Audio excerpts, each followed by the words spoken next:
Hello, my name is Emily and I am a 31-year-old office worker. I married a man named Jack a year ago. We met through a blind date and after a year and a half of dating he proposed. I had always dreamt of settling down, so despite feeling it was a bit rushed I accepted his proposal. However, looking back I realized I should have approached things more cautiously. Shortly after our wedding, Jack abruptly decided to switch jobs. Surprised, I asked him why he made such a sudden change. He explained that his previous job hadn't allowed him to fully utilize his abilities. Even more shocking was the revelation that he had already resigned and would be leaving his job at the end of the month. Fortunately, he secured another job quickly, but it paid less than his previous one. Initially I wasn't too concerned because I was also employed, but then Jack began urging me to quit my job. I might have considered it if his new income was sufficient for both of us. However, with his recent job change his salary was lower and he kept saying it would increase soon without any confirmation of when. Quitting my job under such uncertain financial conditions seemed risky. We needed my income to continue saving and to manage our basic expenses like rent and car payments. It simply wasn't feasible to rely solely on Jack's current salary. One evening Jack handed me divorce papers, seemingly to intimidate me. "You know I'm ready for this." Whenever he challenged. In response I urged him to calm down and reconsider what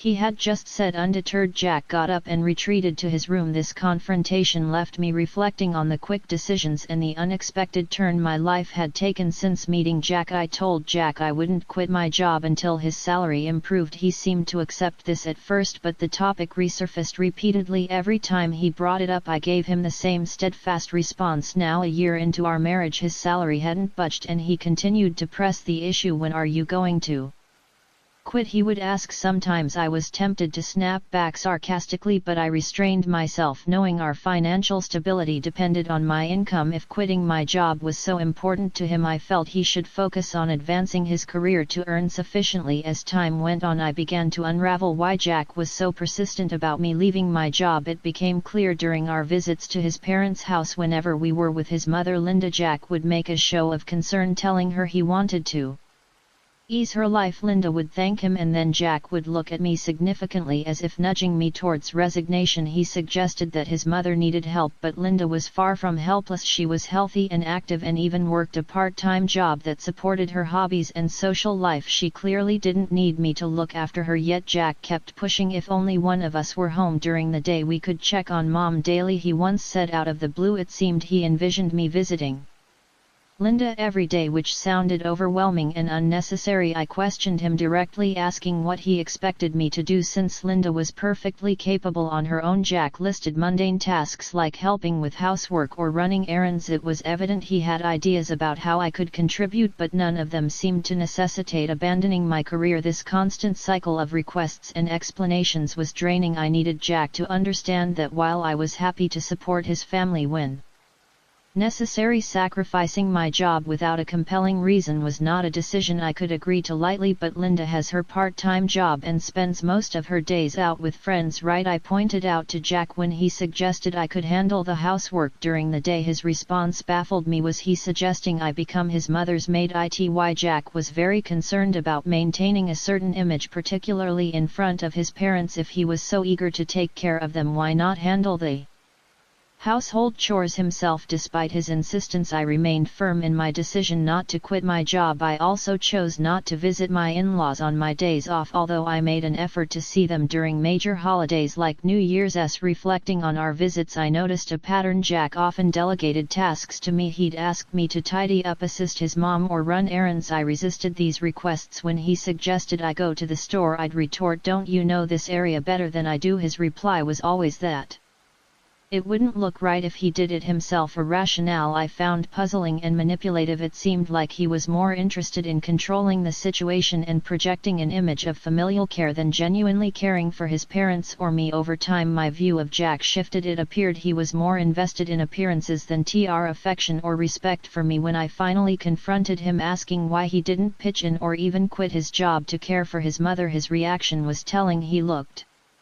disgusted and uncomfortable, saying that's not something I'm supposed to do. I'm giving you these instructions so my mom will think you are a considerate, useful wife. I hope you realize how kind I am to you. His words were revealing. Essentially he wanted to offload all the demanding tasks onto me and showcase his virtue as if it were an extraordinary feat, but I am not his servant or slave, nor do I deserve to be treated with disrespect in front of my in-laws. It became increasingly clear that Jack's priorities were skewed, valuing appearances over genuine partnership and support. If Jack keeps up with his unreasonable demands, I won't stay quiet. I'll assert myself. Despite numerous discussions, Jack remains unchanged, constantly pestering me with the same old question: are you going to quit your job? Additionally, every time we visit my in-laws, he continues to boss me around just as he always has. Reaching my limit, I decided it was crucial to have a serious conversation with him. We need to talk about our future, I initiated, hoping to steer our conversation into something constructive. What are you even trying to say? Jack retorted, clearly annoyed. I'm honestly fed up. I'm tired of you repeatedly asking me when I'll quit my job, and I'm exhausted from you pressuring me to take care of Linda. I laid out my grievances. Why are you fed up with that? You're my wife and it's your duty to care for your husband's parents, Jack countered. Don't you think that's a huge responsibility to place solely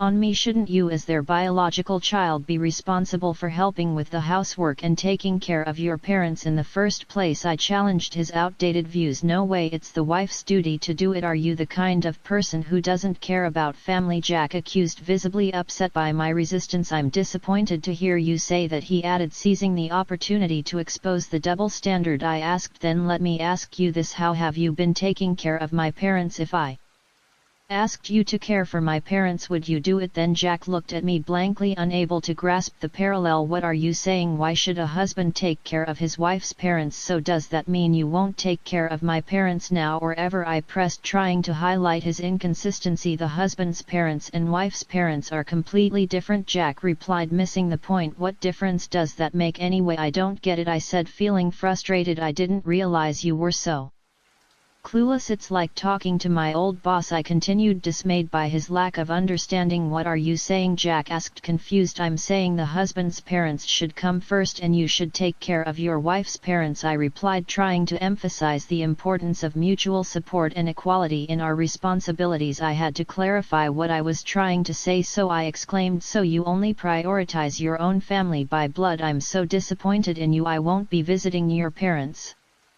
anymore. Why would you do that? Enough is enough. I'm the one who wants you to stop this nonsense, I retorted. No way, how dare you talk back like that? My mom is right, Jack shot back, his temper flaring. Her mom was talking about you. She said you're a badly behaved wife, that's why she gave me this, Jack said, pulling a piece of paper from his bag. It was divorce papers. What, you already had divorce papers ready? I was shocked, but Jack seemed strangely proud. See, I scared you, didn't I? I'm prepared for this anytime, so think about what you just said, Jack declared smugly before leaving for his room. Unbelievable. Why is Jack so selfish? That look of triumph on his face. It's clear the divorce papers are just a threat to make me obey him. The fact that Linda was involved made me even more suspicious. Jack is acting like a puppet for his mom, trying to control me while following her orders. It's ridiculous. I won't let Jack have his way. How can he not see that our marriage is in trouble when he acts like this?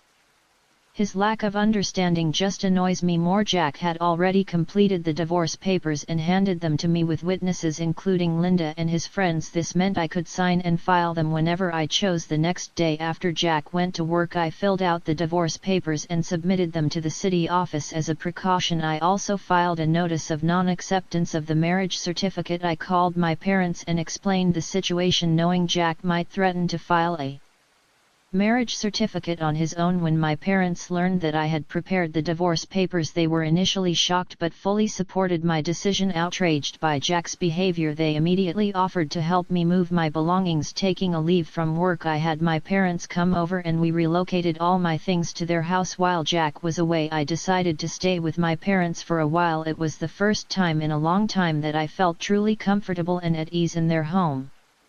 Reflecting on my marriage, it became clear that Jack never contributed his fair share to our household chores. I was the one cooking dinner after long work days and handling all the cleaning and laundry on my days off. On top of this, he expected me to also care for his parents, which was just not feasible. That evening Jack called me, probably just back from work. "Hello, hey, where are you right now?" he asked. "I'm at my parents' house," I replied. "Oh, why would you go back there without my permission, and where's all your stuff? Don't tell me you're staying the night?" he questioned, his tone revealing his surprise and selfishness. I almost laughed at how oblivious he was to the seriousness of the situation, thinking I was merely staying overnight when I had taken most of my belongings with me. "I'm not coming back," I said firmly. "What are you talking about? Come back here and make me some food," he demanded. "Make it yourself," I replied, ending the call. I couldn't entertain a conversation about divorce with him.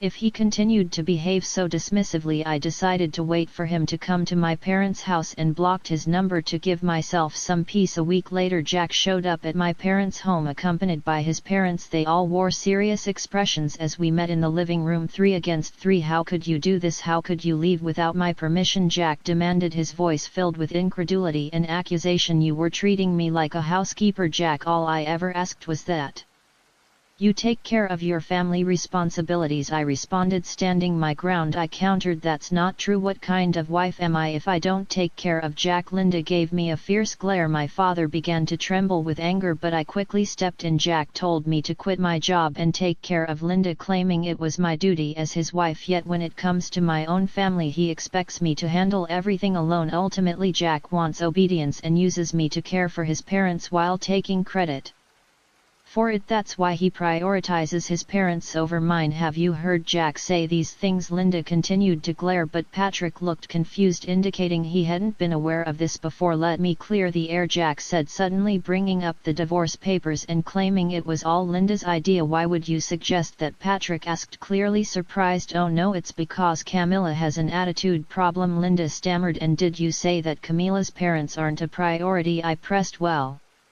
it's only natural that your parents come first," Linda retorted defensively. "Don't be absurd. I came here to support you after hearing about the unfair treatment Camilla endured, but now it seems you're the one at fault. Don't hide behind her parents' authority to get your way," Patrick said, making Jack visibly shrink in his seat. Patrick then apologized to me and my parents. "I'm truly sorry for the trouble caused by my foolish son. I will have a serious talk with him." "Patrick, you're not to blame at all, so please don't apologize," I replied. "Thank you for your kind words, but there's something else I need to say." I turned to Jack, who was now nervous. "The divorce papers you gave me, I've already filed them. We're no longer married." Jack and Linda both turned pale. "Why did you file them without my permission?" Jack demanded, shocked. "You told me I could file them whenever I wanted. Besides, you had already filled out your part and had Linda sign as a witness." I calmly explained the situation, but Jack was clearly at a loss for words. Seeing the tension, Patrick, furious, intervened. "Jack, you use divorce as a threat," he exclaimed, and unable to contain his anger slapped Jack across the face. Linda, witnessing this, was visibly shaken. Patrick turned to me and apologized sincerely. "I apologize deeply that you had to witness this. You have every right to divorce this fool." "On behalf of Jack, I'm truly sorry for the ruin brought upon your marriage," he said, his grip tightening on Jack's collar as he demanded